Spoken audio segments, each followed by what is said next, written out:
Salut tout le monde, le show du midi, mardi 10 décembre. J'espère que vous allez très bien. Mon nom est Derek Aucoin, bienvenue au show du midi. Je suis vraiment heureux que vous soyez à l'écoute aujourd'hui. Et j'en profite avant de commencer l'émission pour vous dire que n'importe où que vous êtes sur la planète et peu importe sur quel appareil vous nous écoutez, que ce soit vos téléphones intelligents, votre ordi au bureau, vos tablettes à la maison, merci beaucoup d'être là. Je l'apprécie énormément. J'ai beaucoup de fun avec cette petite émission-là.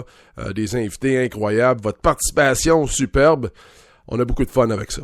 Nouvelle vient de rentrer, là, la Ligue nationale de hockey, Brendan Shanahan vient de sévir à l'endroit de Dion Phaneuf. 2 matchs de suspension pour sa mise en échec par derrière là contre Kevin Miller des Bruins de Boston, match de dimanche.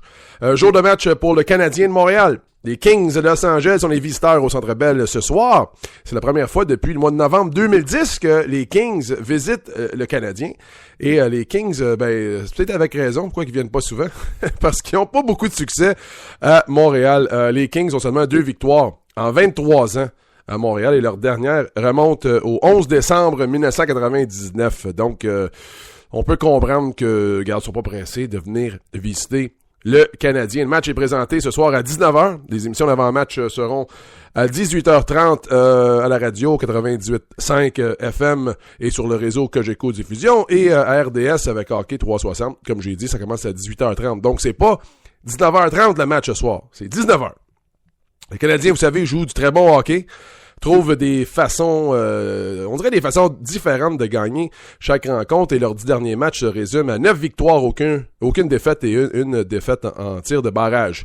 Mais attention, les Kings, faut pas les prendre à la légère parce que les Kings n'ont perdu qu'un seul match en temps réglementaire à ces 15 derniers matchs. Okay, aux 15 derniers matchs des Kings, 10 victoires, une défaite en temps réglementaire et 4 défaites en prolongation.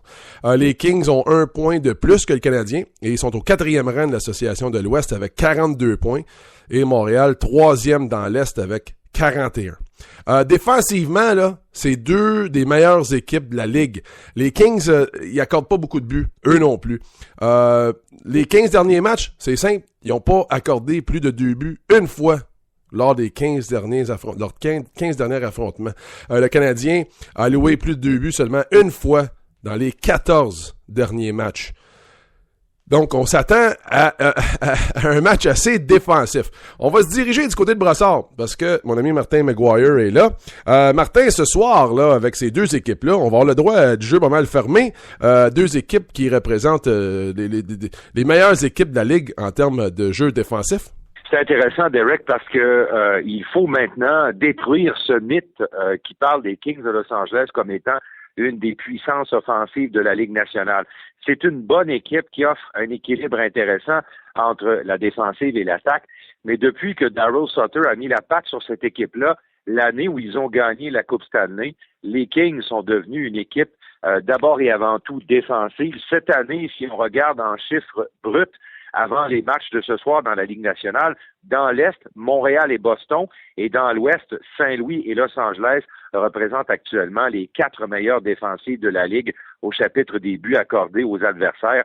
Faut dire que malgré la blessure de Jonathan Quick, qui prend de plus en plus de mieux à ce qu'on raconte, là, les Kings, grâce à Scrivens et au jeune Jones, ont réussi un tour de force incroyable, c'est-à-dire se maintenir parmi les meilleures équipes défensives avec 2 gardiens de but auxiliaires, dont un qui venait de la Ligue américaine.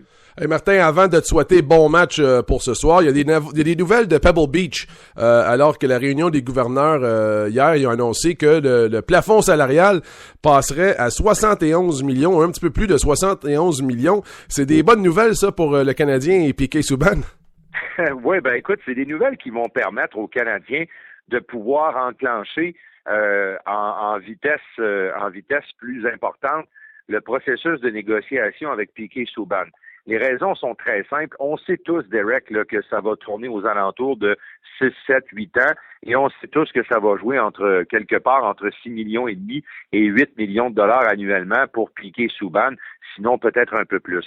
Mais les enjeux, c'est surtout au niveau du plafond et comme on a mentionné hier qu'au chapitre des prévisions, on devrait être aux alentours de 71, 72 millions de dollars la saison prochaine pour le plafond, ce qui donne presque 10 millions de dollars de plus que le plafond de cette année, ben ça donnera la marge de manœuvre nécessaire à Marc Bergevin, parce que Marc Bergevin peut donner un très beau et un très long contrat à Piquet Souban, mais il y a quand même des prévisions à faire parce que il y a des jeunes comme Lars Eller, il y a des jeunes comme Gallagher, Galchenyuk bientôt qui seront à re-signer, et ça va se faire pendant la période où Piquet Souban sera sous contrat avec le Canadien, puis on n'a qu'à ajouter le dossier Markov. Je pense que Markov est en train de forcer l'équipe à lui offrir un autre contrat et à tout le moins, il faudra lui offrir à peu près le même salaire si on veut le garder. Alors tout ça, ce sont de bonnes nouvelles pour Marc Bergevin quand on entend que le plafond salarial pourrait se tourner aux alentours des 72 millions au minimum là, pour la saison prochaine et peut-être même flirter avec les 80 millions dans 2 ans, Derek. Merci beaucoup, Martin. Bon match ce soir.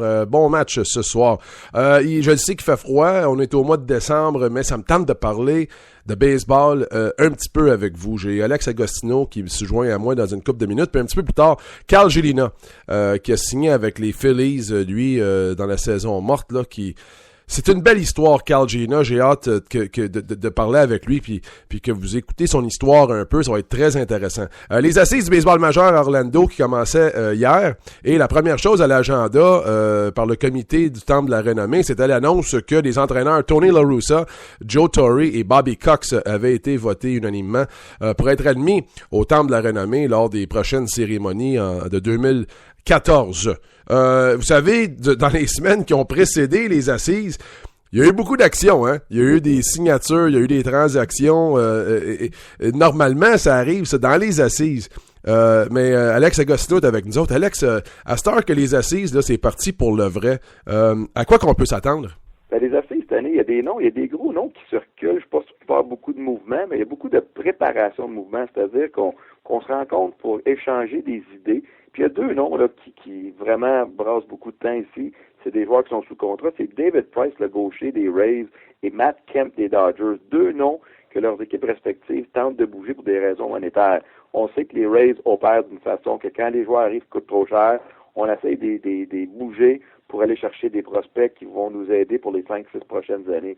Quand on parle de budget avec les Dodgers, c'est pas Matt Kemp, c'est parce qu'on a 4 voltigeurs. Alors ça va être des noms intéressants à suivre. Il reste aussi certains agents libres comme Chin Soo-Choo encore sur le marché qui doit se lécher les babines parce qu'il voit ce que Ellsbury a eu, ce que Carlos Beltran a eu, puis lui a eu une bonne saison aussi. Mais les DG, les 30 DG sont là pour préparer leur saison 2014, sont là pour peut-être pas faire une transaction dans la prochaine journée ou dans la prochaine journée, mais peut-être une transaction durant le camp d'entraînement ou même durant la saison si une équipe va bien, ont besoin d'un joueur, on va aller le chercher. Mais tu l'as mentionné, il y a eu tellement de mouvements, spécialement avec les Robinson, Cano, Jacoby Ellsbury, des signatures, les équipes ont été tellement agressives à la fin de la Série mondiale qu'on dirait que les assises du baseball majeur cette année, les plus grosses nouvelles ont été la retraite là, de Roy Halladay hier, mais on verra. Moi, je pense que les DG sont là vraiment pour placer des pions pour le futur. Alex, je veux revenir définitivement sur Roy Halladay, mais avant ça, je veux savoir, c'était quoi ta réaction suite à la signature de Robinson Cano? 10 ans, 240 millions avec les Mariners. C'est pas nécessairement la durée du contrat ou le montant, mais plutôt c'est l'adresse. C'était quoi ta réaction? La réaction, c'est que Brian Cashman avait raison, et c'est la citation de la semaine passée. Brian Cashman a mentionné Robinson Cano aime plus l'argent que les Yankees. Alors ça, écoute, peut-être tous les joueurs du baseball majeur, c'est le cas, ils aiment plus l'argent que leur équipe. La destination est surprenante parce que Jay-Z, son nouvel agent de Rock Nation, un gros rapper, puis c'est vraiment à New York, il voulait vendre Robinson Cano à la Michael Jordan, à la LeBron James, que ce soit une marque. Mais au baseball, là, c'est pas comme le basketball. C'est pas un joueur qui transforme une équipe. C'est aussi simple que ça. Jay-Z, les nouveaux agents de Robinson Cano n'avait pas le choix, après avoir volé ce joueur de Scott Burrows, et de dire qu'on voulait 300 millions avec les Yankees. Les Yankees ont été fermes, on ne va pas à 10 ans, on ne dépasse pas 200 millions. Pour pas perdre la face, Cano n'avait pas le choix d'aller ailleurs, mais je suis pas surpris de quitter les Yankees, mais définitivement que ce soit les Mariners. Ce que ça me dit, ça, Derek, à la fin de la journée, là, c'est que les 30 équipes du baseball majeur, s'ils veulent un joueur, c'est une risée quand ils disent qu'on est un petit marché, on peut pas. Qu'est-ce que les Mariners ont fait? Donner 24 millions pour les 10 prochaines années. Peut-être que le propriétaire, Howard Lincoln, ne l'a pas fait de gaieté de cœur, mais s'il l'a fait, c'est parce qu'il sait qu'il est capable de le payer à cause de l'argent qui rentre, encore une fois, qui augmente en 2014. Peut-être que Cano va s'amuser au début, mais je suis pas sûr dans l'année 3-4 si l'équipe n'arrache. Puis à Seattle, là, je suis pas sûr qu'il y a beaucoup d'opportunités à l'extérieur du terrain. Écoute, il a pris l'argent puis il a couru avec. Maintenant, on va voir si les Mariners vont entourer Robinson Cano, parce que pour l'instant, ils ont quand même une rotation de lanceurs pas si pire avec les deux canons, là, Félix Hernandez puis Iwakuma, le japonais. Mais alentour de lui, il va peut-être s'ennuyer des gros canons des Yankees de New York. Et écoute, Scott Boras, même s'il a perdu Cano, il a été capable de placer Ellsbury, un de ses joueurs avec les Yankees, qui a peut-être même potentiellement bloqué le retour de Cano à New York.